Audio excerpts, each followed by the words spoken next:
Fénis. Ma mère est du nord de la France et mon père de la Martinique. Nous vivions dans un HLM à Aubervilliers, rue Daniel Casanova. C'est là que j'ai été bercé par le jazz et le blues. Avec le son de John Coltrane, Archie Shepp, Miles Davis et bien d'autres génies de la musique qui ont nourri mon âme.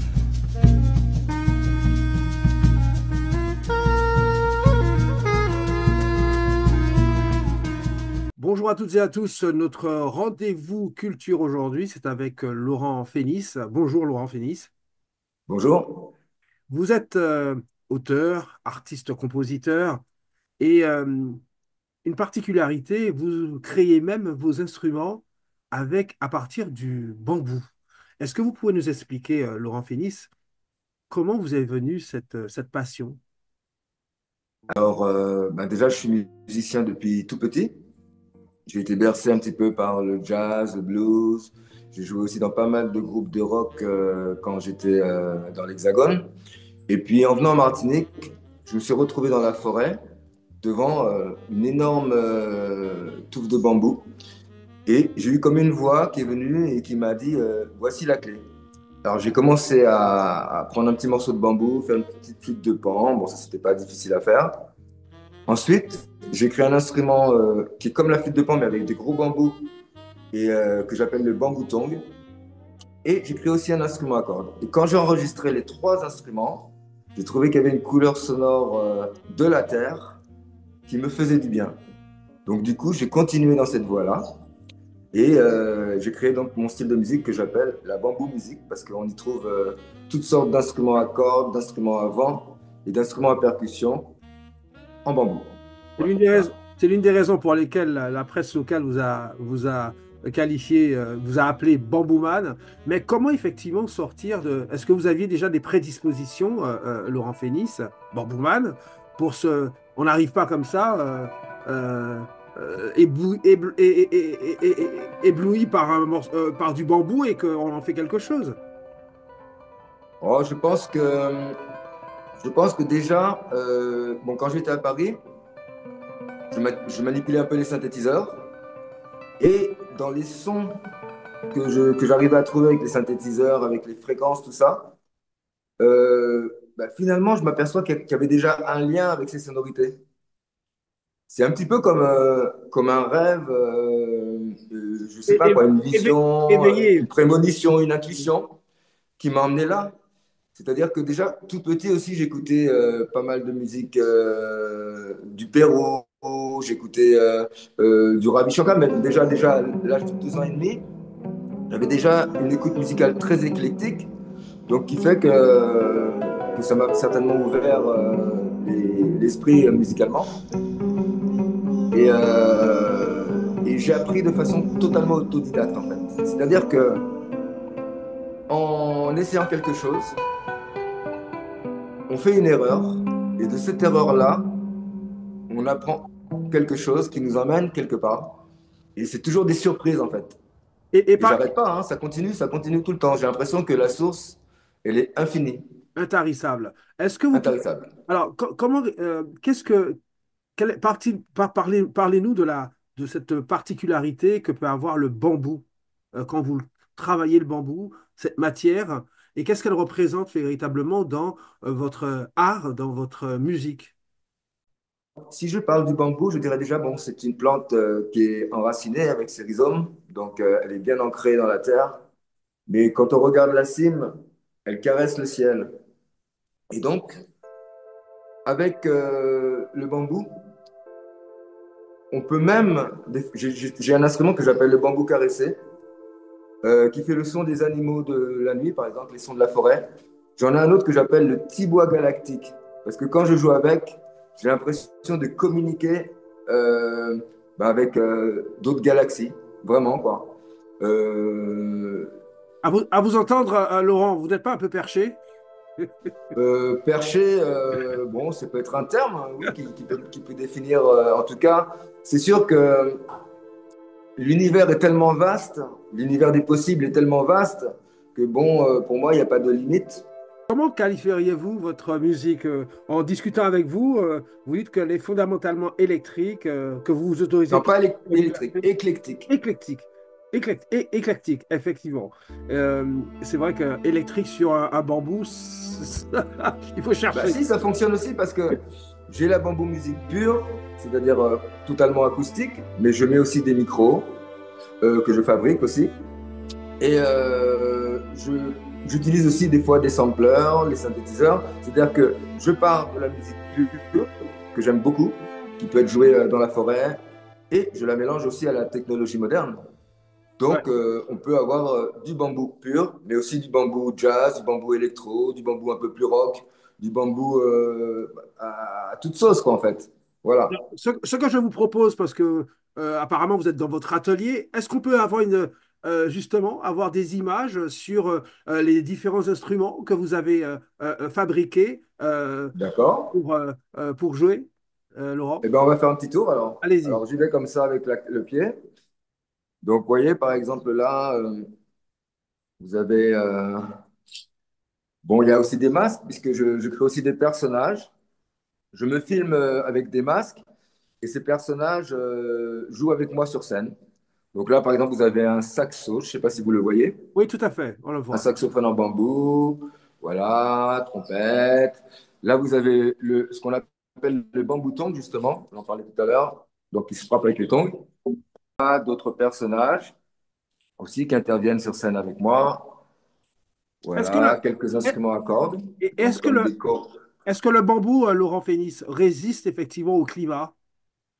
Bah, je suis dans un climat tropical, donc un climat qui convient vraiment au bambou, il est aussi un climat un petit peu humide. C'est vrai que quand on arrive dans un endroit où le climat est plus sec, il faut faire attention parce que bon, ça peut se fendre. Une fois, ça m'est arrivé, par exemple, j'étais allé au Festival d'Avignon, je n'avais pas protégé mes flûtes, et du coup, quand je suis arrivé là-bas, j'ai eu quelques flûtes qui étaient pendues. Voilà. Mais maintenant, quand je voyage, je mets un petit peu d'huile, de lin par exemple, sur les instruments, et puis c'est impeccable. Hein. J'ai des instruments qui datent déjà de plus de 20 ans et qui sont toujours fonctionnels. Hein. Alors vous Il dites, faut les cueillir à la bonne lune, il faut oui, les cueillir à maturité aussi. ça veut dire Et quoi, maturité pour un en bambou? général, je ne les traite même pas. D'accord. Ça Et fonctionne. vous dites que le seul fil conducteur, c'est la liberté. C'est La liberté En fait, oui, c'est-à-dire que je m'autorise dans la musique, puisque souvent on aime bien mettre les gens dans des cases. dans une catégorie. Ouais. Bon, moi je m'autorise à explorer toute catégorie, c'est-à-dire le jazz, la musique amérindienne, la musique aux sonorités africaines, même la variété, puisque j'écris aussi des chansons. Je travaille aussi beaucoup avec les enfants. Il y a la transmission aussi qui est importante. Donc là, par exemple, en ce moment, je crée des musiques avec les enfants. Donc des enfants de maternelle, des enfants un peu plus grands, enfin un petit peu de tout âge. Et il y a des ateliers comme ça qui sont créés où on crée une musique avec les bambous.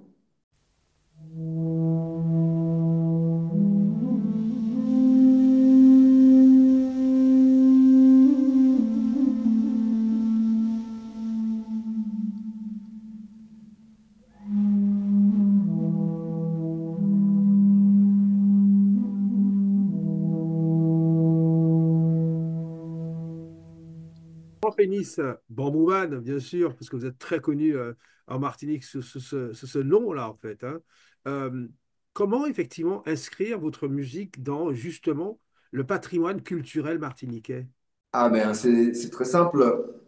Déjà, à la base, ces instruments viennent de la forêt où vivaient les Arawaks, les Kalinago. Donc, je sens qu'il y a une connexion vraiment avec cette énergie, ce peuple, cet esprit. C'est indéniable, quoi. C'est là, c'est présent. Ensuite, la part d'africanité aussi dans la musique, elle se ressent. Et je chante aussi en créole. Et on retrouvera aussi dans ces chants beaucoup de répondeurs, comme dans le Belay et des choses comme ça, en fait. Donc, il y a ce côté universel mais bien ancré sur la terre de Martinique aussi. D'accord. Et vous êtes reconnu par vos compatriotes, même si vous venez de Paris? Alors, je dirais que Ah, oui, vraiment? je suis connu. Hein, voilà, Bambouman, c'est un nom que les gens connaissent. Mais je trouve que ma musique n'est pas assez mise en avant pour le moment, médiatiquement. Et voilà, mais je pense qu'il y a un temps pour tout. Et ça ne saurait tarder, à mon avis. Et c'est dû peut-être au fait que vous n'êtes pas martiniquais de naissance. Alors bon, je ne sais pas. Je ne connais pas la raison réelle de ce manque de mise en avant. Bon, je trouve que quand même, j'ai pas envie de ressembler à ce qui existe déjà, ça c'est une Oui. chose certaine. Donc forcément, quand on apporte quelque chose de différent, donc de méconnu, c'est un petit peu plus difficile de passer. Mais quand on passe, du coup, ben, on apporte quelque chose qui apporte vraiment quelque chose, quoi, puisqu'on ne fait pas de la copie.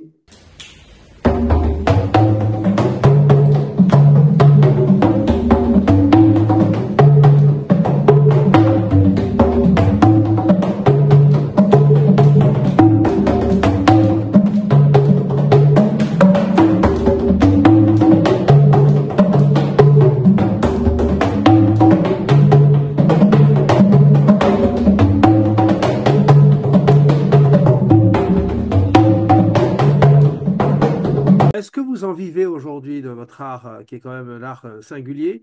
Et rappelez-nous avec qui vous avez eu l'occasion sur quelle scène aujourd'hui vous avez eu l'occasion de développer, de partager cette musique à partir du bambou, à partir de cette singularité qui vous est propre. Alors bon, bon, au départ, j'ai eu l'occasion de créer des musiques de pièces de théâtre, comme Cahier d'un retour au pays natal d'Aimé Césaire.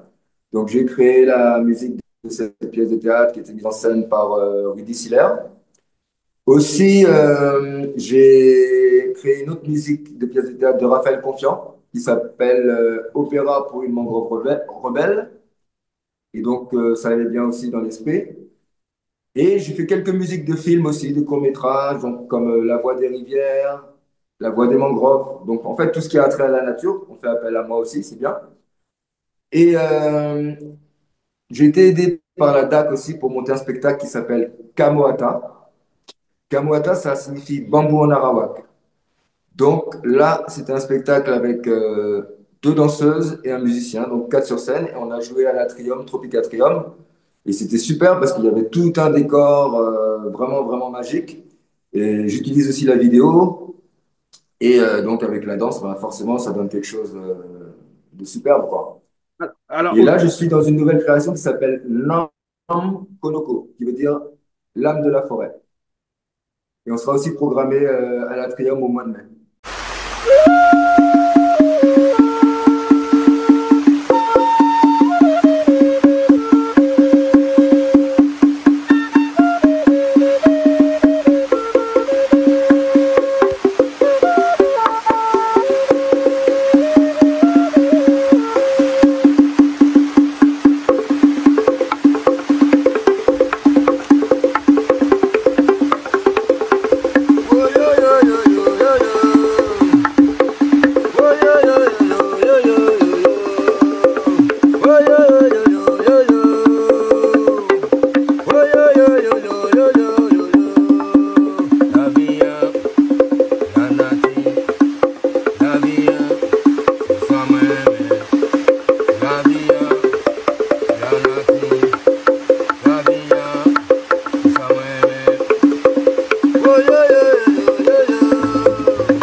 On sent que, et ça se fait souvent, notamment dans l'Hexagone, hein, de façon Cassave l'a fait aussi, hein, on sent qu'il y a souvent une espèce de mélange entre la musique dite moderne et la musique, enfin je parle des instruments, hein, un peu traditionnelle. Est-ce qu'il vous est arrivé d'avoir des gens qui viennent vous voir en disant, bah, tiens, j'aimerais que tes instruments participent à un album ou un morceau qui sort ou pas? Pour le moment, ça n'est pas encore arrivé. On n'a pas fait appel à moi pour ça. Mais je suis ouvert, hein. Si la proposition musicale On me laisse, on plaît, laisse, bien sûr, on ce sera avec l'espère pour grand vous. plaisir.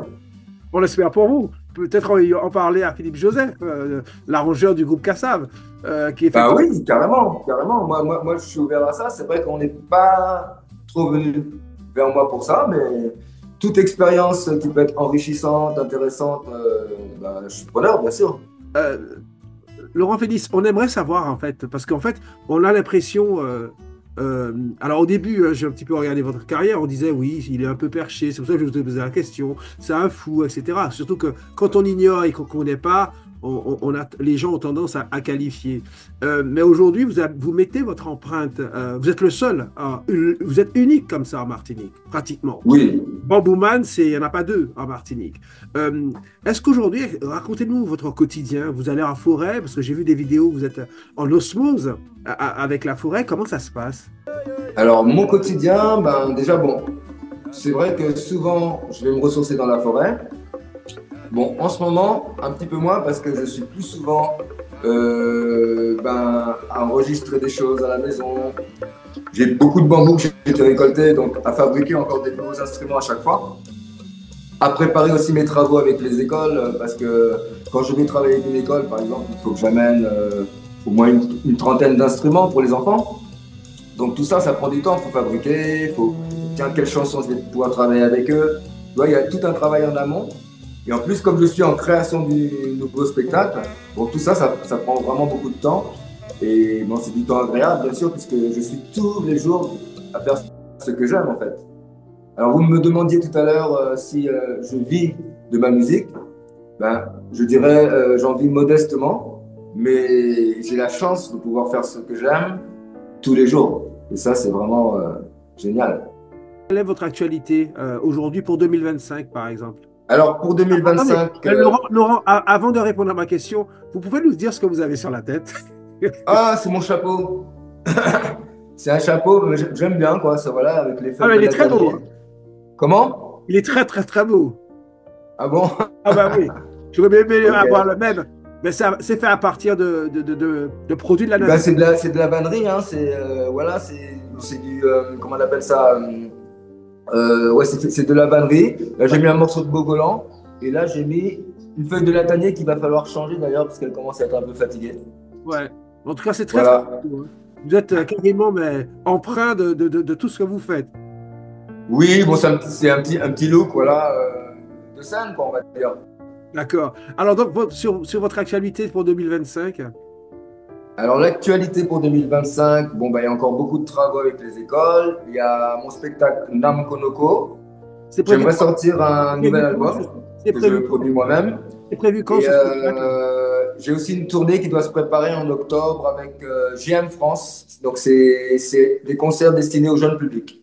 Et vous nous avez parlé d'un spectacle, c'est ça? Ouais.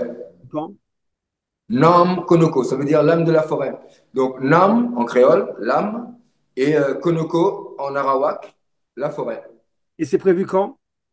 Alors, bah déjà, le 31 janvier, là, il y a une première qui se jouera à Saint-Joseph, au Centre culturel Marseille. Et le 30 mai à l'Atrium, Tropicatrium.